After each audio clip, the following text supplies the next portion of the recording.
Bonjour à toutes et à tous, voici les titres de ce journal. De plus en plus d'élèves développent un désamour vis-à-vis des mathématiques. Qu'est-ce qui explique cette situation qu'on observe depuis quelques années? Des acteurs du système éducatif en parlent. Le cancer, une pathologie qui touche de plus en plus la population mondiale. Notre mode de vie et l'alimentation seraient en cause.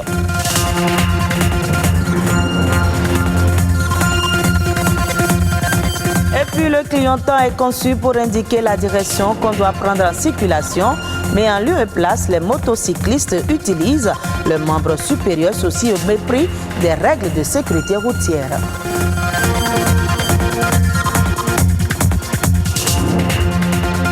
Direction le collège d'enseignement général de Weiro pour parler des mathématiques. Pourquoi cette matière est-elle appréciée uniquement des élèves qui choisissent la série C?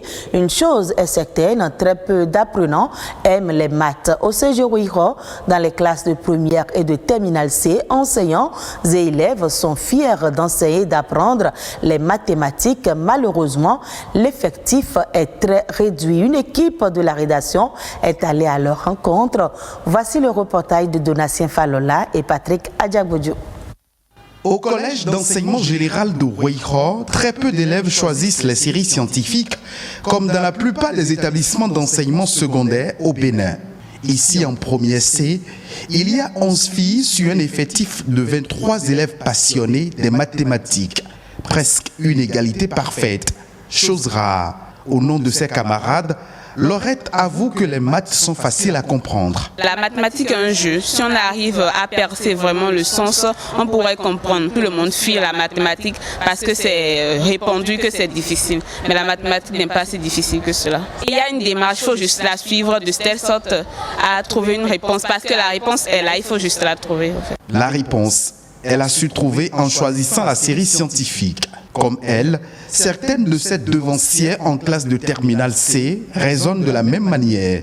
Les mathématiques ne sont pas une science aussi difficile que ça.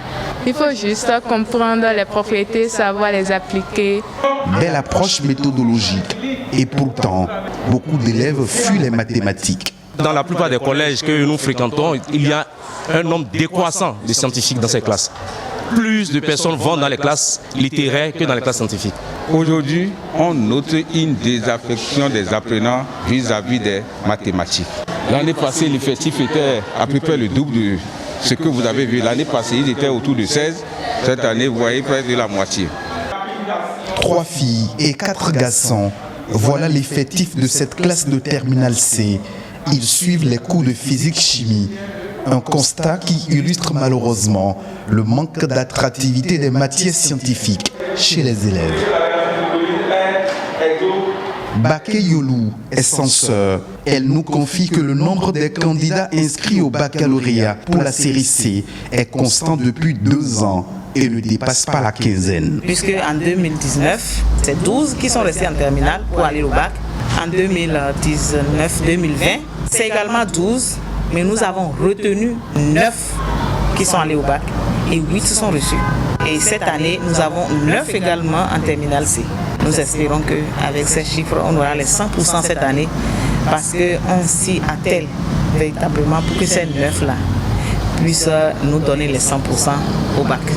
Bac 2021, c'est dans quelques mois et ces élèves travaillent à mettre de leur côté toutes les chances de réussite. Les parents aussi ont un grand rôle à jouer. J'invite tous les parents qui ont détecté en leurs enfants le talent ou le goût pour les mathématiques de leur prendre des répétiteurs, de les appuyer et surtout d'échanger avec les enfants, de leur montrer qu'il n'y a pas de matière difficile, c'est le goût et l'apprentissage qui donnent la facilité d'apprendre une matière. Les mathématiques, la mère des sciences, une matière dont il faut très tôt inoculer la passion aux élèves.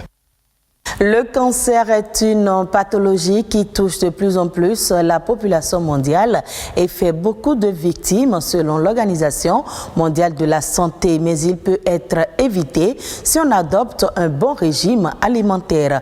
En Afrique, la lutte contre cette maladie a connu un recul en raison de la pandémie du coronavirus. Nadège Omolade s'en nous donne ici plus de précisions. Le cancer. Les spécialistes l'ont défini comme étant la prolifération anormale des cellules. Le médecin grec Hippocrate, en comparant les tumeurs à un crabe, a donné pour la première fois les noms grecs de karkinos et karkinoma. À ce jour, environ 200 types de cancers sont identifiés par la médecine.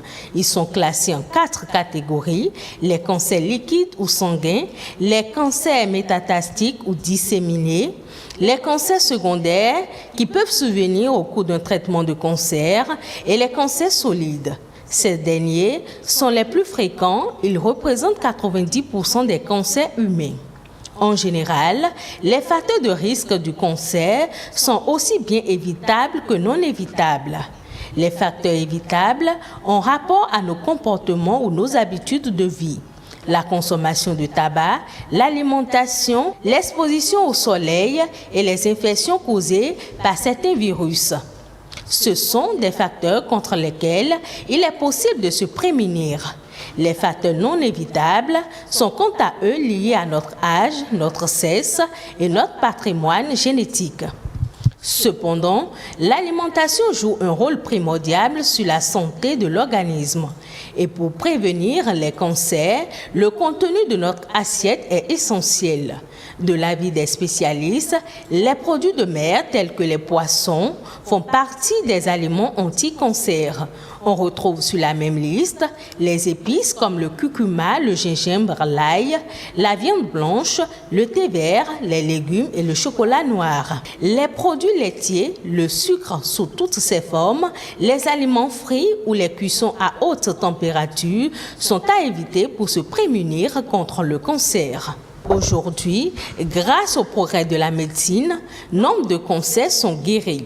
L'Organisation mondiale de la santé souligne aujourd'hui la nécessité de renforcer les services de lutte contre le cancer dans les pays à revenus faibles ou intermédiaires. Selon l'OMS, le monde connaîtra une augmentation de 60% des cas de cancer au cours des 2 prochaines décennies. Le cancer est un problème de santé publique majeur qui affecte tous les pays. De l'avis de certains spécialistes, la lutte contre le cancer a connu un recul depuis 1 an en raison de la survenance de la pandémie du coronavirus. Selon le Dr Myriam Moutebi de l'Union internationale de lutte contre le cancer, les patients atteints de cancer sont vulnérables aux infections de la COVID-19, ce qui rend la lutte contre le cancer encore plus difficile. Elle affirme également qu'une étude réalisée par l'Organisation mondiale de la santé révèle qu'environ 56% des 56 pays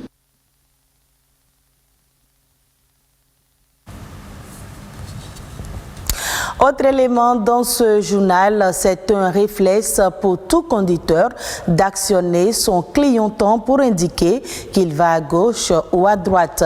Mais cette habitude, les motocyclistes béninois n'y accordent visiblement aucune importance. Qu'ils en disposent ou non, certains préfèrent utiliser le membre supérieur pour signaler la direction qu'ils doivent prendre. À l'occasion donc de la Semaine internationale de la courtoisie au volant, nous vous proposons ce reportage de Louis Koudogbo, Stéphanie Dekbemandora et Ulvaeus Balogun. Loin d'être un objet d'ornement, les clignotants sont des indicateurs de direction. Mais force est de constater qu'en pleine circulation, les motocyclistes utilisent plutôt leurs membres pour signaler aux usagers le changement de direction. L'usager qui est derrière vous, souvent il ne suit pas vos clignotants. Même quand le clignotant vous l'allumez, même à 5 mètres avant votre changement de direction, il ne suit pas. Mais dès que vous faites la main, ça lui donne l'intention que vous voulez changer de direction. Tu vas à gauche. Hein? Si tu as fait la main à gauche, celui qui est derrière toi là, il doit savoir que tu veux passer cet endroit. C'est pourquoi on fait ça, parce que les clignotants ne travaillent pas. Des fois, il y a des clignotants qui travaillent bien, hein, et les gens vont te croire encore. Donc pour changer le raison, il faut faire encore la main plus avec le clignotant. Malgré que tu indiques la direction que tu veux suivre, ils sont derrière toi, ils voient, mais ils ne respectent pas. Ils vont voir, c'est-à-dire ils sont conscients que tu es en train de clignoter, mais et pourtant, ils ne vont pas, n'est-ce pas, suivre ce que tu es en train d'indiquer. Et pourtant, ils ont été conçus pour un objectif bien précis. Les clignotants sont des équipements obligatoires puisqu'on doit faire usage chaque fois qu'on veut effectuer une manœuvre. Par exemple, quand on veut dépasser, après avoir dépassé, quand on veut surtout changer de direction. Leur rôle est très important dans la circulation et le non-usage peut engendrer des conséquences néfastes. Celui qui vient, ne sachant pas qu'on veut tourner et on tourne sans mettre le clignotant, ça trompe et ça amène beaucoup d'accidents. C'est un grand risque de tourner, de changer de direction sans avoir mis ce feu indicateur de changement de direction. Ce comportement à risque est à proscrire en circulation, une exigence du code de la route que les usagers sont donc conviés à respecter. Les autres informations au plan national, c'est dans la Nation en bref, une compilation présentée par Nadège Omolade Sané.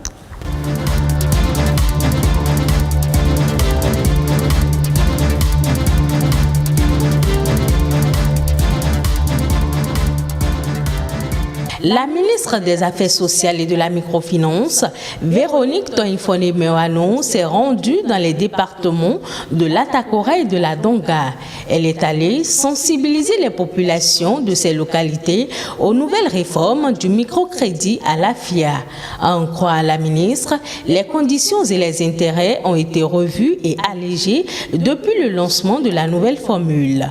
Elle a également évoqué la question des conditions d'éligibilité qui sont plus accessibles et moins contraignantes. Selon elle, l'autonomisation de la femme est le cheval de bataille du gouvernement. Elle a donc exhorté les bénéficiaires à rembourser les crédits afin de faire tourner la chaîne. Un nouveau projet vient d'être lancé par l'Organisation des Nations Unies pour l'alimentation et l'agriculture FAO en partenariat avec le gouvernement du Bénin et le Fonds international du développement agricole FIDA. Ce projet vise l'accroissement de la productivité de l'eau pour une production agricole durable, sensible à la nutrition et l'amélioration de la sécurité alimentaire. Il s'agit d'un projet d'une durée de 3 ans au profit des petits exploitants agricoles. Le ministre des Petites et Moyennes Entreprises et de la Promotion de l'Emploi, quant à lui, a fait un tour dans l'usine chinoise de transformation de bois installée à Boycon depuis 2008. Il est accompagné du directeur général de l'Agence de promotion des investissements et des exportations à pièces.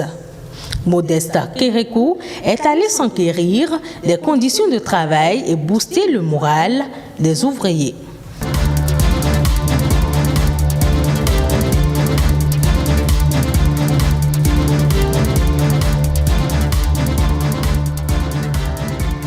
Information hors du Bénin, le gouvernement du Maroc a validé le 11 mars dernier un projet de loi légalisant le cannabis à des fins thérapeutiques tout en maintenant l'interdiction de son usage récréatif.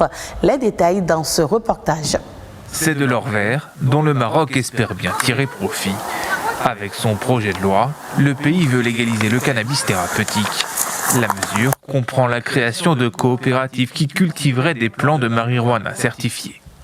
كافة الأنشطة المتعلقة بزراعة وإنتاج وتصنيع ونقل وتسويق وتصدير واستيراد القنب الهندي ومنتجاته لنظام الترخيص والمؤسسات العمومية والشركاء الوطنيين والدوليين من أجل تنمية سلسلة فلاحية وصناعية تعنى بالقنب الهندي مع الحرص على تقوية آليات المراقبة. Les autorités espèrent ainsi mettre un terme au trafic. Avec 55 000 hectares cultivés en 2019, le Maroc est considéré comme le premier producteur mondial de hashish par l'Office des Nations Unies contre la drogue et le crime. Selon le texte, le but est de reconvertir les cultures illicites destructrices de l'environnement en activités légales, durables et génératrices de valeur et d'emplois. Le projet de loi ne fait pas l'unanimité au sein de la coalition gouvernementale, mais si la mesure est validée par le Parlement, le Maroc deviendra l'un des rares pays arabes à légaliser le cannabis thérapeutique. Le Liban avait ouvert la voie il y a près d'un an. Rato pour ce 12h45. Retrouvez cette édition sur le www.ortb.bj. Merci à vous de nous avoir suivis.